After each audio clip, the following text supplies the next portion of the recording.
Dans l'épisode de Demain nous appartient du mardi 30 novembre 2021, Georges, Maëlle Elajaoui, et Vanessa, Victoire d'Auxerre, ont passé leur première nuit ensemble. Sous le charme, le policier confie à Vanessa qu'il a rarement ressenti une telle connexion avec quelqu'un, et qu'il souhaiterait la revoir.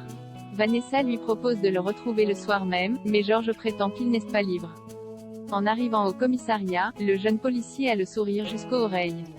Il confie à Damien, Adrien Robe, qu'il a passé la nuit avec Vanessa, mais Damien n'en croit pas ses oreilles. Georges explique qu'en dessous de sa carapace, la serveuse du Spoon est une jeune femme délicate, douce et sensible. Pour lui, c'est le début d'une grande passion. Le soir venu, Vanessa décide de surprendre Georges chez lui. Elle est surprise d'y trouver Mona, Catherine Benguigui, et comprend que Georges n'a pas osé lui dire qu'il vivait avec sa mère. Au Spoon, bar, Hector Langevin s'étonne voir Brunet, Farouk Bermouga, au bar. Il ignorait que ce dernier était sorti de prison. Le père de Timothée lui explique sa situation financière et lui demande de l'embaucher, mais Bar n'a pas de poste à pourvoir. Brunet décide de se tourner vers Flore, Anne Caillon.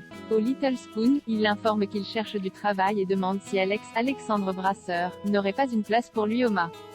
L'ostréiculteur répond que si, mais qu'il ne veut pas travailler avec un truand.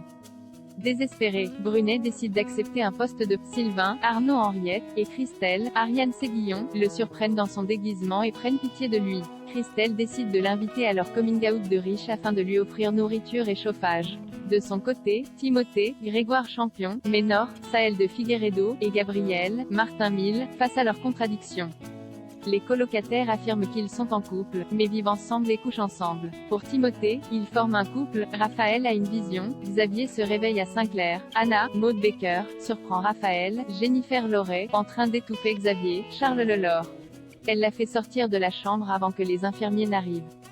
De son côté, Rebecca, Victoria Abril, continue de chercher sa fille. Elle débarque chez cette dernière, mais Camille, Elisa Ezedine, et Maud Sixtine Dutheil, essayent de la mettre à la porte. Elles sont persuadées que leur grand-mère a voulu tuer leur père, mais Rebecca affirme qu'elle n'a jamais voulu faire de mal à Xavier. Les adolescentes acceptent de la laisser attendre Raphaël dans le salon.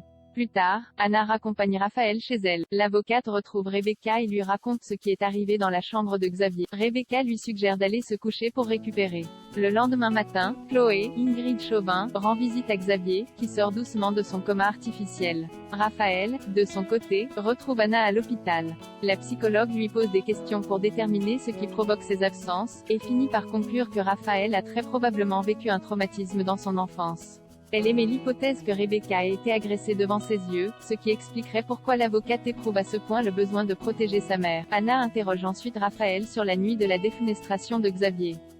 En constatant qu'elle ne se souvient de rien, Raphaël panique et a une vision de Xavier agressant sa mère, suite à quoi elle le pousse dans le vide. Au commissariat, Aurore, Julie Debazac, et Martin, Franck Monsigny, continuent d'enquêter sur l'agression de Xavier. Le commandant Constant est persuadé que Rebecca couvre Sébastien, Xavier de Luc. Il aura été des 30 ans plus tôt, au moment de l'assassinat de Daniel Meffre. En sortant du bureau d'Anna, Raphaël raconte sa vision à Rebecca.